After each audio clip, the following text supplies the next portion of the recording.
Bonjour ou bonsoir, j'espère que vous allez bien. Et ici, nous allons continuer notre cours de mathématiques niveau terminal. Donc, et toujours chapitre sur fonctions numériques là. Et donc, cette partie, c'est la partie qui concerne limite et continuité. Donc, limite et continuité. Ah, limite et continuité, ça, c'est ce qu'on avait fait dans les vidéos précédentes, je pense. Donc, aujourd'hui, plutôt c'est plutôt dérivation et primitive. Donc, limite et continuité, là, c'est la première partie, c'est la première partie du chapitre fonction numérique qu'on avait déjà fait là, dans les vidéos précédentes. Donc, que je vous invite à revoir. Donc, dans cette vidéo, on va parler surtout des dérivations, d'abord des dérivés. Et dans la prochaine vidéo, on va parler des primitives. Donc, et on y va. Rappel et complément sur les dérivations. D'abord, on va parler des rappels sur la dérivée et dérivée en un point, nombre dérivé, dérivabilité en un point ou encore nombre dérivé. Donc, on, peut- on prend ici une fonction numérique qui est définie sur un intervalle i, l'intervalle i de R1, et x0 est élément de i. Voici trois énoncés qui sont pareils. Il existe un réel L tel que limite quand x tend vers x0 de f de x moins f de x0 sur x moins x0, cette limite-là égale à L. Alors, ou encore f de entre parenthèses x0 plus h moins f de x0 sur h égale à L. C'est pareil, ça veut dire c'est à peu près la même chose. Voilà. Ou encore une fonction, il existe L et une fonction epsilon définie sur i telle que pour tout x élément de i, f de x là, c'est-à-dire on décompose notre fonction f de x en f de x0 plus L facteur de x moins x0 plus x moins x0 est epsilon de x. C'est-à-dire multiplié par epsilon de x. Maintenant, avec limite de epsilon de x quand x tend vers x0 égale à 0. J'avoue qu'il y a plein de gens qui ne maîtrisent pas ça. Plein d'élèves qui n'aiment pas cette définition. Donc, la majorité des élèves préfèrent cette définition-là. Elle est très simple. F de x moins f de x0 sur x moins x0 égale à L. Donc, si f est une fonction numérique définie sur l'intervalle i de R et que x0 est élément de cet intervalle i-là, on dit que f est dérivable en x0 si et seulement si l'un quelconque de ces trois énoncés-là, si celui-là ou celui-là, n'a pas besoin que ce soit celui. Utilisez seulement un si l'un de ces énoncés-là est vrai. Donc, le réel L là, c'est ça qui est appelé nombre dérivé de f. Et on le note f'. Vous voyez ici, f' de x0. Voilà. Donc, dérivé de f en x0, c'est ça qui est noté f' de x0. Voici un exemple. Montrer que cette fonction f de x égale à x au carré, montrer qu'elle est dérivable en 3. Donc, vous pouvez utiliser les trois énoncés là qu'on vient de faire là. Vous utilisez la première, par exemple. Vous faites limite quand x tend... Votre x0 ici, c'est quoi? C'est 3. Hein. Donc, limite quand x tend vers 3, f de x moins f de 3 sur x moins 3. Vous allez trouver, les réels que vous allez trouver là, c'est ça la dérivée. C'est ça qui est f' de 3. C'est ça qui est f' de 3. C'est-à-dire dérivée de f en 3. Donc, si vous voulez, vous pouvez faire f de 3. Ça va faire combien? Ça fait 3 au carré. D'accord? Vous le remplacez ici. F de x lui-même, ça fait x au carré. Donc, on aura x au carré. Bon, je veux pas, j'ai pas l'intention de dire, je vais juste donner des explications et vous pouvez essayer de faire. Vous pouvez mettre x0 et vous pouvez faire x au carré moins x, moins 3 au carré. Parce que ici, c'est f de x. Donc, ça fait x au carré. F de 3, c'est notre x0 ici, c'est 3. F de 3, ça fait 3 au carré. Donc, x au carré moins 3 au carré sur x moins 3. Donc, limite de ça, quand x tend vers 3. Donc, la meilleure façon de faire ce genre de choses ici, là, c'est de factoriser d'abord les numérateurs. Là. Vous vous rappelez, ça fait x carré moins 3 au carré. Donc, ça va faire x moins 3 facteur de x plus 3. Vous voyez? X moins 3 facteur de x plus 3, là. Vous allez pouvoir simplifier les dénominateurs, là, qui est x moins 3. Donc, finalement, en haut, il va vous rester x plus 3. Donc, limite, quand x tend vers 3, de x plus 3, ça sera 6. Voilà. Juste une façon de simplifier. Donc, essayez de faire. Je donne juste les explications. Donc, théorème, soit f, une fonction numérique définie sur un intervalle, i, de r, x0, élément de i. Si f est dérivable en x0, alors f est continu en x0. Voici un théorème très, très important. Donc, souvent, on peut vous demander de montrer qu'une fonction est continue en un point. Donc, pour cela, vous pouvez juste montrer qu'elle est dérivable à ce point. Très simple, OK?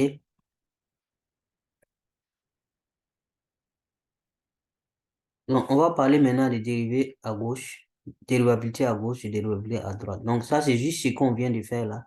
Sauf que ce théorème-là, celui-là. Voilà. Sauf que c'est notre x0 là doit être dérivable à gauche et doit être dérivable à droite. Donc, soit f, une fonction numérique définie sur un intervalle i de r, x0 élément de i. Si les énoncés, vous vous rappelez des trois énoncés là, 1, 2, 3, sont vrais, lorsque la limite, lorsque les limites sont calculées à gauche ou bien à droite, en x0 ou en 0 selon les cas, hein, on dit que f est dérivable à gauche ou bien à droite. Donc, le réel L est appelé nombre dérivé à gauche ou respectivement à droite. Donc, c'est juste ce qu'on vient de faire là. Sauf que ici, peut-être I est un intervalle ouvert, donc le x0 là n'appartient à chose. On peut faire la limite étant plus petit que x0, donc à gauche, ou bien étant plus grand que x0, quand x tend vers x0, étant plus grand que x0, c'est-à-dire limite à droite. Donc en ce moment, on peut utiliser ça pour voir, pour dire si la fonction elle est dérivable ou pas. Et à gauche, si la limite existe, donc elle est dérivable. Si elle existe à gauche, elle est dérivable à gauche. Si elle existe à droite, elle est dérivable à droite. Donc, maintenant, pour ce qui concerne la continuité, là, il faut que ça existe et que ça soit égaux. Les deux limites là sont égaux. Je vous invite à revoir nos vidéos sur YouTube là, sur,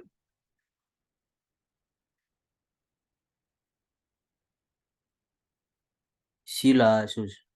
Parmi les vidéos YouTube là, il y a l'ensemble, c'est écrit mathématiques terminale, la maths terminale. Donc, il y a des vidéos aussi, ça là-bas, dérivabilité à gauche, à droite là.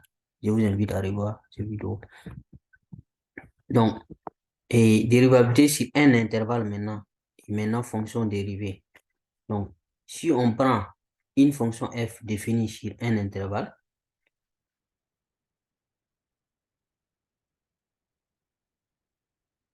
Donc, I, cette fonction-là, elle est dérivable sur I si elle est dérivable en tout point de I. Donc, si vous prenez un intervalle, je prends un intervalle de D à 5, on vient de voir dérivabilité en un point. Et on vient de faire exemple dérivabilité d'une fonction en 3, à 3 par exemple, au point d'abscisse 3. Donc, imaginez maintenant si on veut faire 3, 4, 5, 6, jusqu'à voilà, un intervalle donné. Donc, si on prend l'intervalle de D jusqu'à 5, par exemple, la fonction, elle est dérivable sur cet intervalle. Si à chaque point de cet intervalle-là, la fonction est dérivable. Donc, c'est ça qui est dit ici. Est dérivable à tout point de cet intervalle I. Donc, dans ce cas-là, la fonction, ça veut dire que les nombres dérivés de chaque point là, si on les rassemble, ça va faire la fonction dérivée. Donc, là, dans ce cas-là, la fonction définie de I vers R, qui a tout élément X associé à l'ensemble des dérivés là. Donc, si l'exemple que je viens de prendre, de D à 5 par exemple, si je prends les X de D à 5 et les dérivés qui vont aller, je donne juste un exemple bête, ça, peut-être ça peut être des 10 à 20, par exemple. Donc, de nouveau, l'ensemble des nombres dérivés, là, ça s'appelle aussi une fonction, et la fonction, c'est la fonction dérivée de f. Donc, voici comment on note ça. F', ou encore d de f sur d de x, c'est-à-dire dérivé de f en fonction de x. C'est pas trop utilisé dans ce cas-là. C'est surtout ça, on utilise f et puis on met prime ici. Donc, les fonctions qui sont là, une constante ou x carré ou racine de x ou et inverse de x, 1 sur x, ces fonctions-là sont dérivables sur leur ensemble de définitions. Donc, vous avez maintenant dérivabilité sur un point, dérivabilité sur un intervalle. Et la fonction dérivée maintenant. Donc, voici ce tableau qui présente exemple des fonctions dérivées. Par exemple, x carré, la fonction dérivée, c'est dx. X et x plus a, ça dit polynôme et degré 1. Donc, c'est pour la constante. Si c'est une constante, la dérivée est 0. Donc, celui-là, dérivée de b, ça fait 0. Donc, celui-là, ça fait a. Pour x, ça fait 1. Racine de x, ça fait 1 sur d racine de x. 1 sur x, ça fait moins 1 sur x carré. Sinus de x, sa dérivée, c'est cosinus de x. Cosinus de x, sa dérivée, c'est moins sinus de x. Mais ça, ce n'est pas des formules générales, c'est juste des cas particuliers vraiment. On va voir les formules générales. Mais en particulier, on peut demander et essayer de calculer celui-là, x au carré. Par exemple, sa dérivée, vous voyez que c'est 2x.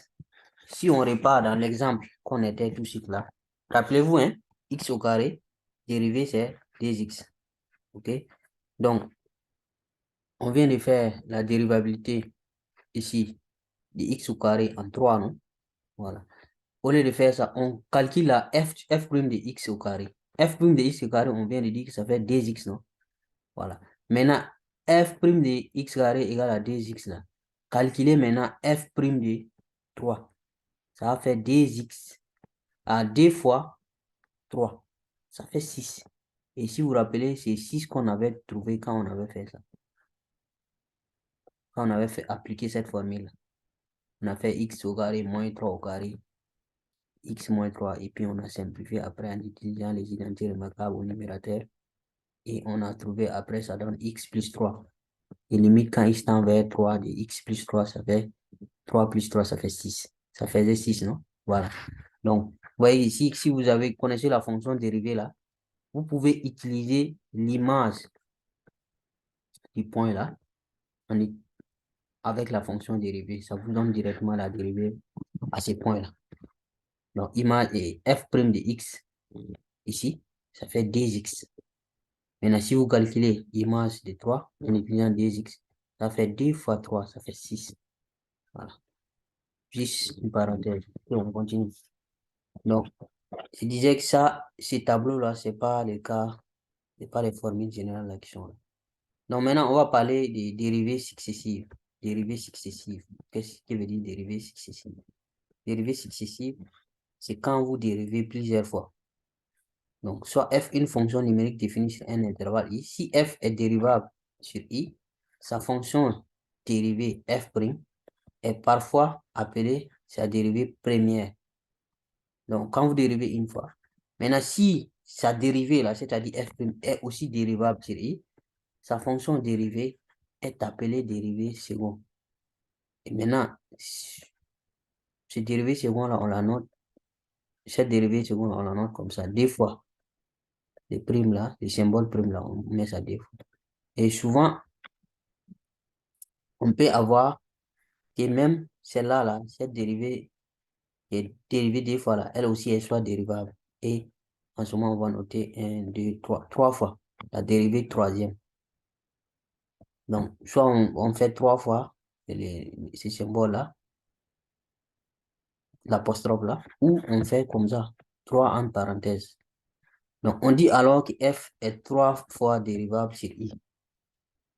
Donc, voici un exemple. On donne f de x égale à 8x à la puissance 7. On demande de déterminer la dérivée 1, 2, 3, dérivée quatrième. Donc, il y a 4 fois le symbole prime là, ou bien en parenthèse 4 de x. Donc, ça veut dire que vous dérivez celui-là une fois. Ça fait 8 fois 7 x puissance 6. Ça, c'est dérivé une fois. Maintenant, 8 fois 7 x puissance 6 là. Vous dérivez ça encore. Ça fait 8 fois 7 fois 6 x puissance 5. Vous dérivez, vous continuez de dériver ensuite. Voilà. C'est ici, quand vous dérivez, cette puissance-là, elle descend, elle multiplie ici, et la puissance diminue. Donc, ça fait 8 fois 7 x puissance 6. Après, la puissance va descendre encore, 6 là va descendre, puis ça va faire puissance 5. Ainsi de suite. Essayez de faire.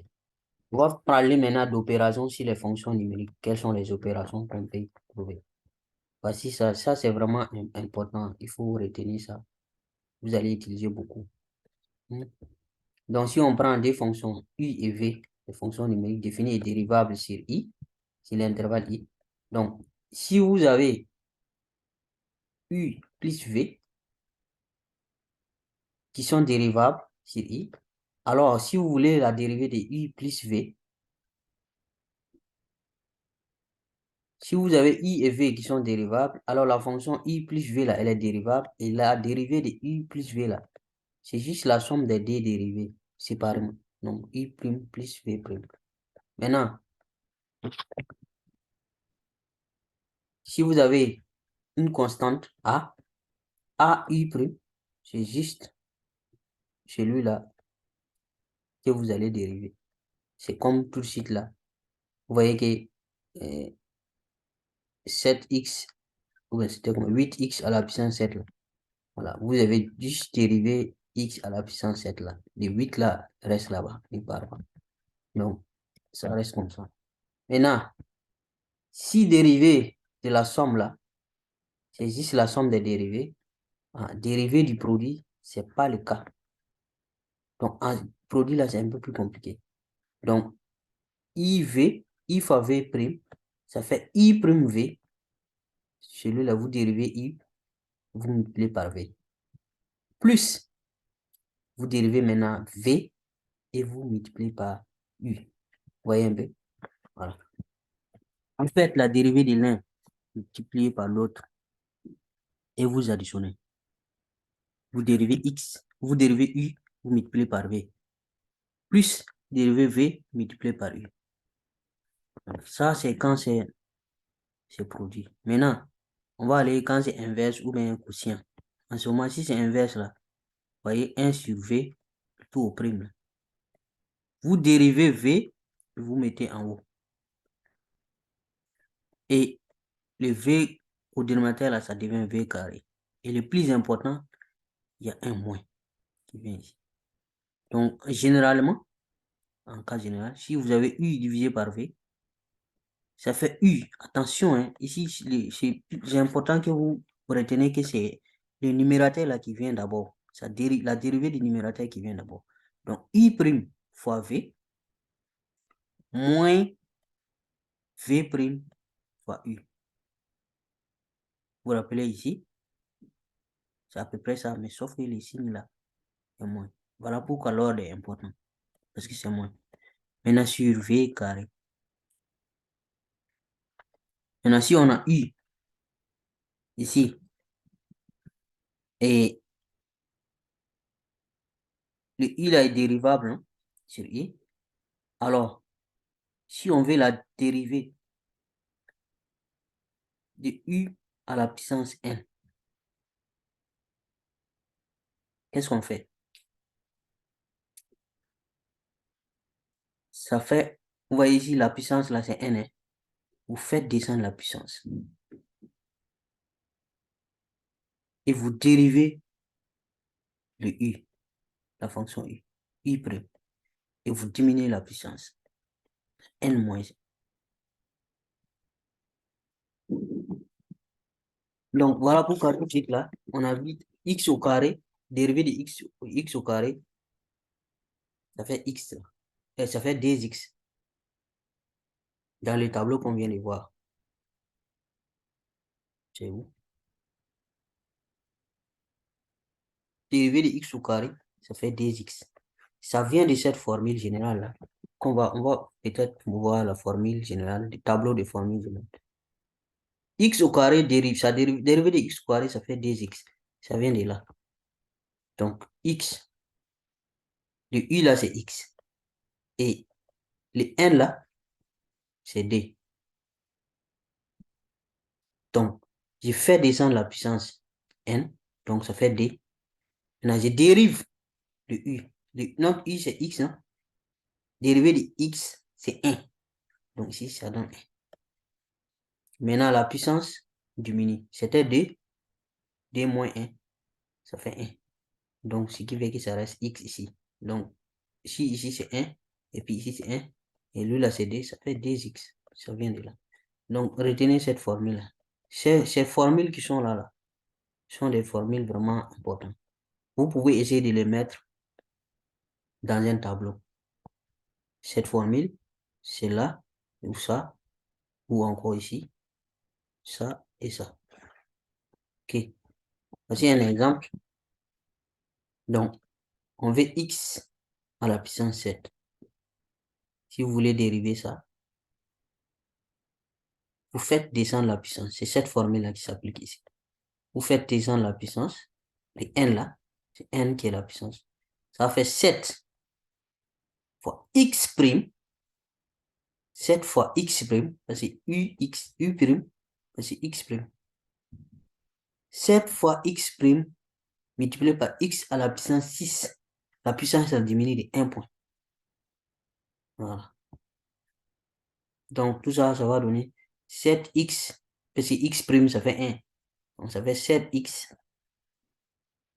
à la puissance 6. Celui-là, vous pouvez considérer que c'est U qui est là, et puis c'est V qui est là. Donc, c'est comme si c'était U multiplié par V. Donc, U, vous dérivez ça, ça va faire 2x. Parce que dérivé de 1 là, ça fait 0. C'est une constante. Donc, 2x. C'est cette formule-là que vous devez appliquer. Formule de la multiplication. Donc, dérivé de cosinus de x, on vient de voir, ça est dans le tableau là. Cosinus, ça fait moins sinus. Donc, c'est comme si, je retourne, c'est comme si vous avez cette formule-là. Et que votre U, c'est ça. Votre V, c'est celui-là. Donc, I fois V. Donc, U de X et U', c'est ça qui est la formule V. ça sera 2x. Parce que dérivé de 1 là, c'est 0. Fait 2x. Que je multiplie par v. Donc, 2x cosinus x plus v'. J'ai pas vraiment envie de prendre la tablette pour traiter. Donc, je suppose que vous pouvez traiter vous-même, quoi.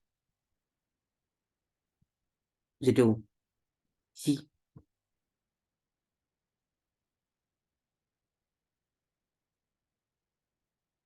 Je finis avec celui-là, dérivé de ça, multiplié par ça. Donc, 2x cosinus x. Maintenant, je dérive cosinus de x là, que je multiplie par tout ça. Donc, dérivé de cosinus de x, ça fait moins sinus de x. Donc, ça sera moins tout ça, sinus de x. Donc, finalement, la dérivée totale, ça va faire 2x cosinus de x moins toute cette parenthèse-là, sinus de x. Aussi. Donc, ici, là, c'est cette formule-là qui s'applique. Avec u, qui est ça, c'est le numérateur. V, qui est là, c'est le dénominateur. Donc, le u', ça fait 2x. Et ici, le dénominateur, qui est v, v', ça va faire d. D tout court. Parce que dérivé de d de x, ça fait d. Et dérivé de la constante, ça fait 0. Ok, essayez de faire. Si on veut corriger, ça va prendre trop de temps. La vidéo sera longue. Donc, si vous n'arrivez pas à faire, vous me faites signe. Maintenant, dérivé de composé de deux fonctions. Deux fonctions qui sont composées. Donc, soit f, une fonction numérique définie et dérivable sur un intervalle i. G, une fonction numérique définie et dérivable sur f de i. Image de i par f. La fonction g rond f est définie et dérivable sur i. Et g rond f prime là, ça fait f prime multiplié par g rond f. Je vous invite encore à revoir les vidéos sur ma chaîne YouTube. J'ai fait des exemples sur ça. Voilà. Regardez, vérifiez si la liste mathématique terminale, maths terminale. J'ai fait des exemples sur ça. Dérivé de G rond F. Voilà. Donc, je vous invite à revoir. Vous allez voir, il y a des exemples et ça va vous permettre de comprendre ça. Donc, conséquence, soit I, une fonction numérique définie et dérivable sur un intervalle I.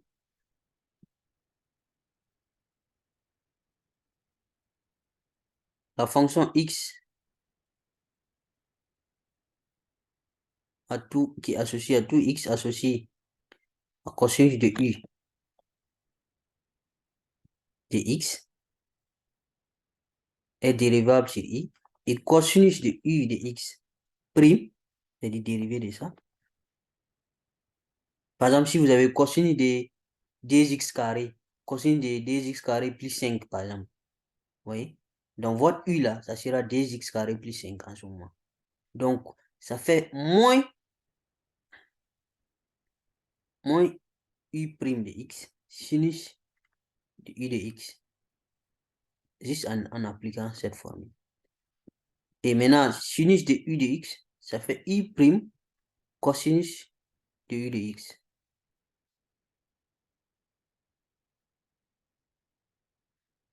Ok? Et sinus, un cas particulier, hein, si vous voulez dériver ça, cosinus de a de x plus b, comme dérivé de a de x plus b, ça sera a, oui, parce que dérivé de b là, ça fait 0. Dérivé de a de x, ça fait a. A est une constante. Donc, en appliquant cette formule, vous voulez appliquer cette formule, donc ça sera moins a sinus de a de x plus b. Si, par exemple, on avait cosinus de 2x plus 4, par exemple, si vous voulez dériver ça, ça fait moins d sinus de 2x plus 4. Voilà. Et sinus aussi, pareil, vous pouvez appliquer sinus la dérivée pour voir. Donc, si I contient un intervalle J sur lequel U la fonction u est strictement positive, alors la fonction à tout x associé à racine carrée de u de x, cette fonction-là est dérivable ici, et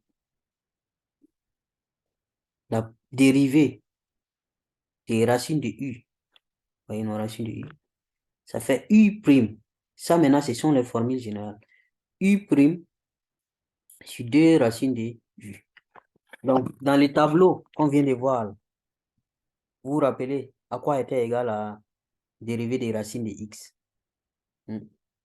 C'était 1 sur 2 racines de x. En réalité, ça vient de cette formule. Si vous remplacez votre u de x là par x, la fonction u est x. Dérivée de x, ça fait combien? Ça fait 1. Donc, racine de x, ça sera 1 sur 2 racines de x. Donc, vérifiez le tableau là. Vous allez voir que c'est ce qu'on a. Dérivée des racines de x, ça fait 1 sur 2 racines de x. Mais en réalité, la formule générale, elle est là. Voilà. Donc, voici un cas particulier, un exemple. Si vous voulez dériver des racines de ax plus b, dériver de ça, c'est-à-dire vous dérivez ax plus b. Ça va faire a, non? Parce que dérivé de la constante, ça fait 0. Dérivé de ax, ça fait a. Donc, dérivé de cette fonction u là, qui est dans la racine là, ça fait a. Et en bas, vous faites 2 racines de u. 2 racines de u. Voilà. Ça particulier. Et j'espère que c'est compris. La dérivée de la réciproque d'une fonction dérivable. Ça aussi, je vous invite à revoir les vidéos sur ma chaîne YouTube là. Il y a des exemples sur ça aussi. Regardez sur la liste des maths terminales. Des exemples sur ça. Donc, si vous avez une fonction réciproque, la dérivée d'une fonction réciproque, c'est quoi? C'est ça la formule. Donc, on vous dit soit f, une fonction numérique définie et dérivable sur un intervalle i, si sa dérivée f' est strictement positive ou strictement négative sur i, alors f est bijective. Donc, affaire des bijections, on a vu ça dans la vidéo précédente. F est bijective et U.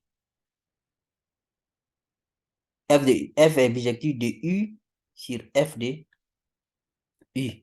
Sa bijection réciproque là est alors dérivable sur F de U et F'. C'est-à-dire ça, c'est la signification de bijection réciproque. Et la dérivée de la bijection réciproque là égale à ça. Donc, j'ai fait ça un exemple pour un élève, je pense qu'il voit rien. Voilà. Je vous invite à revoir la vidéo pour exemple. Comment maintenant on peut utiliser dérivation là, faire des dérivations là dans la représentation graphique des courbes là. Voilà. Interprétation graphique, on va commencer par une définition. Donc, si on prend le plan mini d'un repère OIJ et une fonction numérique f définie et continue sur un intervalle i, contenant un réel x0, c'est la courbe des représentations de la fonction f là. 1. Si f est dérivable en x0, attention, si elle est dérivable, hein, la droite passant par A de la courbe d'abscisse x0 et ayant pour coefficient directeur f' de x0. Oh, vous connaissez le coefficient directeur, j'espère. Voilà. C'est le coefficient de x là. Donc cette droite là, elle est tangente à C en A. Et voici l'équation de la droite là, de la tangente là. Ça fait f de x. Donc ça, je vous dis tout de suite, dans l'exercice, souvent on vous dit, déterminer l'équation de la tangente de C en 3, par exemple. Donc, dans ce cas, notre x0, c'est 3. Donc, l'équation de la tangente, là, vous faites f de 3 plus f' de 3 facteur de x moins 3. Simple. Si vous ne comprenez pas, toute cette définition-là est compliquée pour vous. Là. Retenez ce que je viens de dire. On va vous demander de déterminer l'équation de la droite tangente à votre courbe en 3 ou bien en D ou bien en n'importe quel x0. Si on vous dit en point d'abscisse x0 quelconque, voilà. Si on vous dit en point d'abscisse 5 par exemple, ou bien mieux, si on vous dit déterminer l'équation de la droite tangente à la courbe au point, je vais prendre au point K, par exemple, le point K. Vous allez vite vérifier les coordonnées du point K. Si, par exemple, les coordonnées du point K, c'est moins de 5, vous prenez l'abscisse du coordonnée, le x0. Dans ce cas de l'exemple que je viens de donner, c'est moins d. Et vous venez vous calculer f de moins d, f' de moins d. Et vous faites y égale à le résultat de f de moins d là, plus le résultat de f' de moins d, facteur de x moins d. Donc, c'est-à-dire x plus 2. C'est ça l'équation. Maintenant, si f est dérivable à gauche, respectivement à droite, et si le nombre dérivé de f à gauche, c'est ça, mg, l'autre à droite, là, c'est md, alors la demi-droite, si on part à gauche, là, la demi-droite, passant par A, d'abscisse x0, vous voyez, c'est l'abscisse du point en V, d'abscisse x0. Le coefficient directeur, c'est mg, donc dans ce cas-là, ça c'est à gauche. Donc, à gauche, voici l'équation qu'on aura. mg, parce que c'est ça qui est la dérivée, la dérivée à gauche là. Donc vous faites x0, dérivée à gauche, facteur de x moins x0. F de x0, pardon. Ça c'est à gauche. À droite, ça sera y égale à f de x0 plus la dérivée à droite, facteur de x. C'est juste cette équation-là on a divisé en deux. Ok. Donc, remarque, si maintenant les deux là, dérivés à gauche, dérivés à droite là, sont différents, ils ne sont pas pareils, alors, évidemment, f n'est pas dérivable en x0. Donc, dans ce cas-là, ça veut dire que il n'y aura pas de tangente, en fait. Ça sera des points, on va dire que les points A là, d'abscisse x0 là, est un point angulé. On peut vous demander de démontrer ça aussi. Ok. Maintenant, si on prend, ça c'est des tangentes, la tangente d'équation truc normal ax plus b, ax plus b. Maintenant, on va prendre un cas exceptionnel. Si vous faites la limite, vous vous rappelez de la définition de ça? Là, c'est la première définition des énoncés, des trois énoncés qu'on a vu au début de cette vidéo. Et 1. Voilà. Si vous faites f de x moins f de x0 sur x moins x0, et que vous trouvez plus l'infini, ce n'est plus un réel L, plus ou moins l'infini, c'est plus ou moins l'infini. Alors là, la courbe c'est de votre fonction, qui représente votre fonction, admet une tangente ou demi-tangente, hein, selon le cas, verticale d'équation x égale à x0. Donc, si en un point A ou B ou C ou D, des coordonnées, en tout cas l'abscisse x0, vous faites la limite quand x tend vers x0 de f de x moins f de x0 sur x moins x0 et que vous trouvez plus ou moins l'infini, ça veut dire que là-bas, au point A là, il y a une tangente qui est verticale et l'équation c'est x égale à x0. On peut vous demander de démontrer ça aussi. Donc, démontrer qu'en un au point D des coordonnées 5, 3, il y a une tangente verticale. Donc, les coordonnées, c'est 5 et 3, non? Donc, l'abscisse, c'est 5. Vous allez vous faire vite, f de x moins f de 5.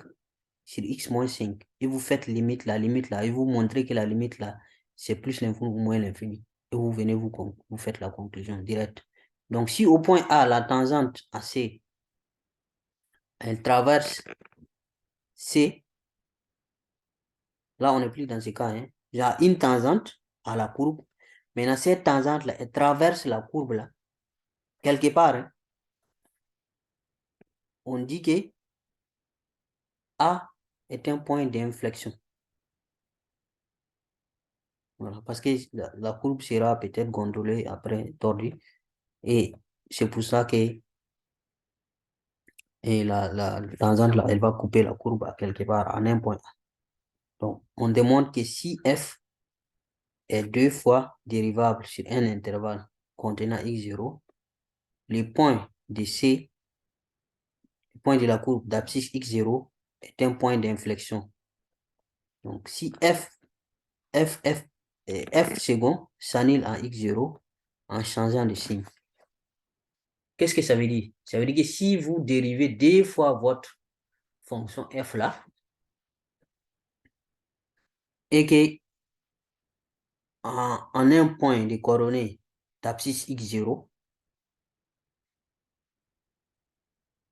votre fonction là, elle s'annule, et votre dérivée seconde là, elle s'annule en changeant de signe. Alors,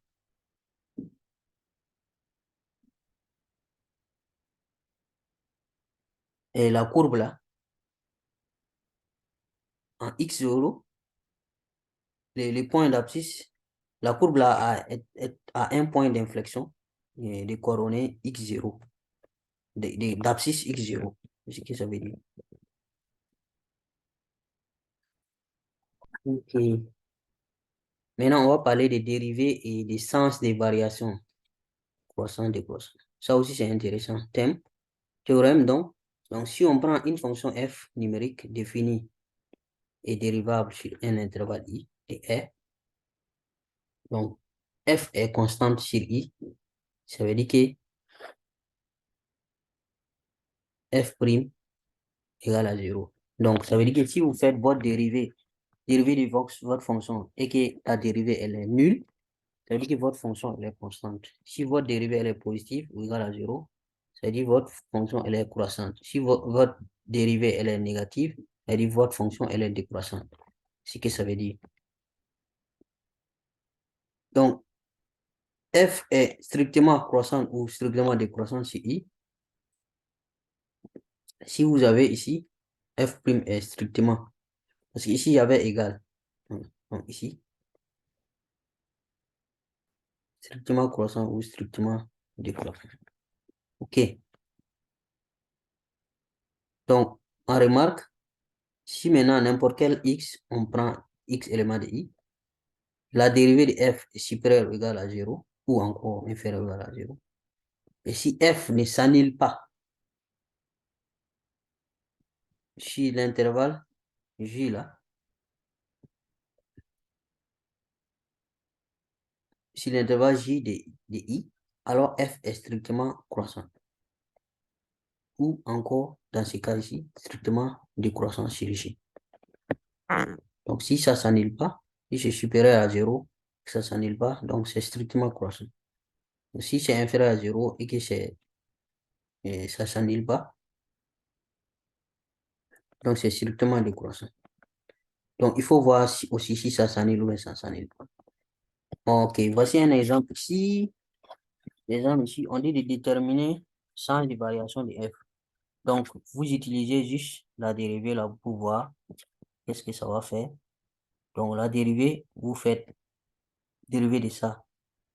Ça fait dérivée de x, ça fait 1. Dérivée de 1, ça fait 0. Donc, ici, là, ça fait 1. Plus ici, ça, c'est comme si c'était l'inverse. Vous vous rappelez des dérivés de l'inverse d'une fonction 1 sur f, par exemple, ou bien 1 sur i. Voilà. Donc, ça va faire quoi? Moins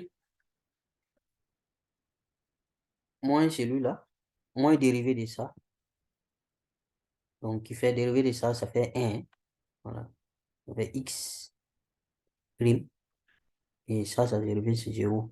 Donc, ça fait moins 1 sur le dénominateur là, au carré.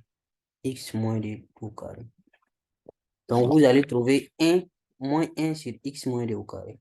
Donc, pour montrer le signe de ça, il faudra voir dans quel cas de figure 1 moins x de, ou bien 1 sur dérivé de ça là, dans quel cas de figure il sera supérieur ou inférieur à 1. Voilà.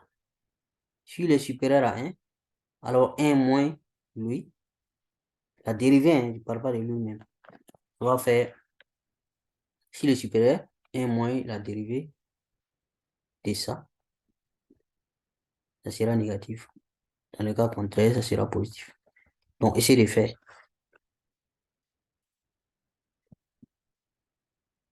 On parle maintenant des dérivés et d'extrémum. Un minimum ou un maximum. Si on prend une fonction f, fonction numérique définie et dérivable sur un intervalle i, ouvert contenant x0, si f présente en x0 un extrémum, alors f' de x0 égale à 0. Mais la réciproque de ça, là, c'est pas vrai. Non. Ça part dans un seul sens. L'autre sens, ce n'est pas évident. Donc, si f présente en x0 un extrémum, alors, extrémum, ça veut dire, par exemple, je prends une courbe qui fait ça. Voilà. Donc, il y a un maximum ici et il y a un minimum ici. Ou bien une courbe qui fait ça. Il y a un maximum ici au sommet. Ou bien ici qui fait ça. Il y a un minimum ici, en bas ici, comme par rapport. Donc, si il y a un instrument en un point d'abscisse x0 ici, dans le cas de cette courbe, par exemple, que je suis en train de dessiner virtuellement, ici, là, le point d'abscisse ici, là, f de f' de ce point d'abscisse ici, là, égale à 0. C'est ce que ça veut dire. Par contre, si vous prenez f' de x0 et que ça donne 0, alors ça ne veut pas automatiquement dire qu'il y a un optimum ou un minimum. Il faudra voir d'abord, est-ce que les signes là vont changer après ou bien les signes là restent pareils. C'est ce que ça veut dire.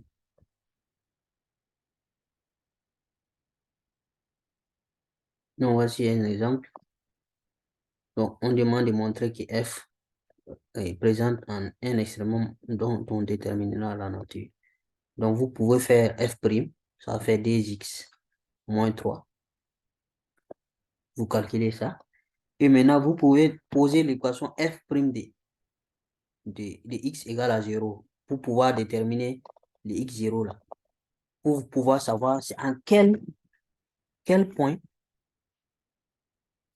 la fonction f' là, elle s'annule.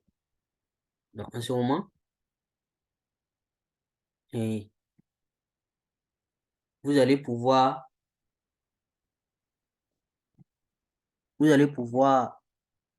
savoir d'abord si f' s'annule en ce point-là. Si vous faites par exemple les f' égale à 0, f' étant égal à 2x moins 3, donc ça va faire 3 demi. Donc c'est à 3 demi que le f' là va s'annuler. Maintenant, il faut aller montrer s'il y a un pour pouvoir confirmer là, il faut montrer que les signes là, qu'il n'y a pas, ça s'annule, mais ça change de signe. C'est-à-dire quand c'est inférieur à x0, et les signes de f', quand c'est inférieur à x0, le x0 qu'on vient de trouver, la 3 demi là. Et après, quand l'intervalle, quand x est supérieur à x0 et quand x est inférieur à x0, est-ce que les signes sont différents? Là, vous pouvez dire choses. On peut prendre par exemple cet exemple-là, x0 ici. F de x0 ici, ça va faire 3x au carré. 3x au carré. Parce que ça, c'est une constante, sa dérivée est 0. Donc, 3x au carré, c'est ça la dérivée. Donc, si vous voulez savoir à quel point c'est celui-là est s'annule, vous faites 3x au carré égale à 0. Et évidemment, 0. C'est à 0 que celui-là est s'annule. Maintenant, si vous prenez f de 0 lui-même, ça va faire combien? Ça fait 1. Allez, f de 0, ça fait 1. Pourtant, 1 là, n'est ni un maximum ni un minimum. Si vous cherchez f de 1, par exemple, f de 0, ça fait 1, non? F de 1, ça sera 2. Donc, du coup, 1 n'est pas un maximum. Et si vous cherchez f de, je prends par exemple, moins 0,5, vous allez voir que ça va faire peut-être inférieur à 1. Donc, 1 n'est pas un minimum aussi. Donc, ici, je reviens à ce que je disais tout de suite. Le théorème. Soit f, une fonction numérique définie et dérivable sur un intervalle i, ouvert contenant x0. F présente en x0 un extrêmement si et seulement si f' s'annule en changeant de signe. Donc, c'est ce que je venais de dire. Vous montrez que ça s'annule d'abord. Mais est-ce que quand ça s'annule là, est-ce que ça change de signe? Non. Donc, ici, vous avez montré que ça s'annule, le f' s'annule en 3,5, non? Maintenant, si x est inférieur à 3,5, quel est le signe de f'? Si x est supérieur à 3,5, quel est le signe de f'? Il faut essayer de voir. Maintenant, on va parler d'inégalité des accroissements finis. Inégalité des accroissements finis. Ça aussi, ça fatigue les élèves. Bon. Premier théorème. Donc, si vous prenez une fonction f définie et dérivable sur l'intervalle a, b, tel que a est inférieur à b, évidemment.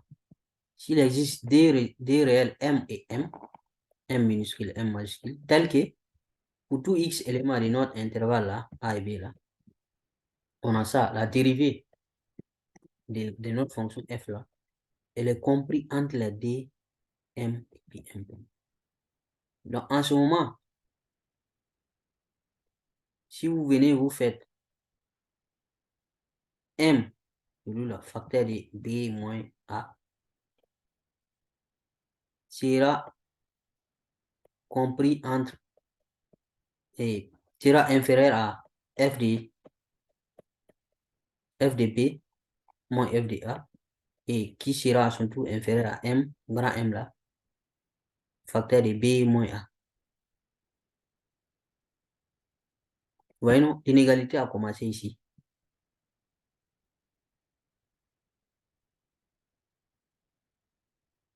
Et n'oubliez pas que l'intervalle est là. B est plus grand que A. Donc, si vous factorisez, si vous multipliez ici par B moins A, regardez l'intervalle qui est donné ici là. B moins A, B moins A. Si vous faites f de B moins f de A, sera compris entre ça. Donc, de façon équivalente, si vous divisez l'ensemble par B moins A, vous allez avoir ça. Donc ça, souvent, il suffit juste de montrer que votre fonction dérivée, là, elle est comprise entre des réels, par exemple. Okay? Si votre fonction dérivée, c'est-à-dire votre fonction dérivée, là, elle est inférieure, elle est supérieure à un réel, et puis elle est inférieure à un autre. Hein? Donc, vous pouvez appliquer cette formule, tout en sachant que ça, c'est un intervalle bien fermé ici, A et B. Voilà.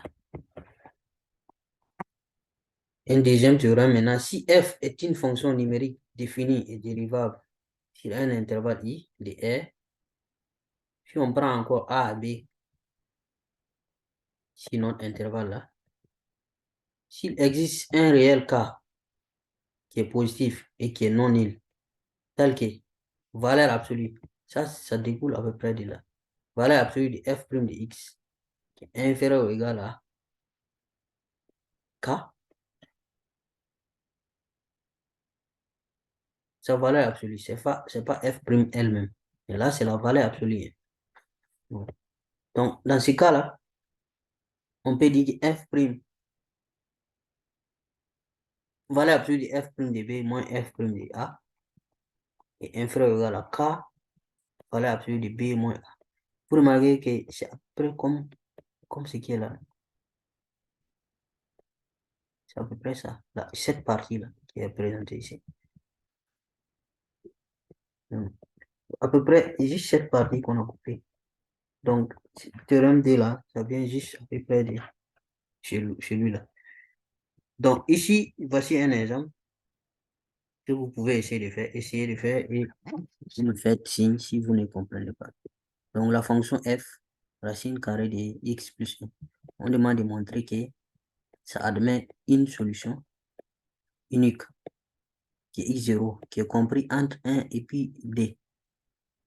Donc, vous voyez là où ça veut venir, non? 1 et d. Ça, c'est peut-être votre intervalle là. OK? Donc, il faut résoudre l'équation racine carrée de x plus 1 égale à x. Ça, c'est facile, non? Ça, c'est en première ou en seconde, donc vous pouvez faire ça. Peut-être même les élèves de la troisième, je ne sais pas. Donc, vous faites ça.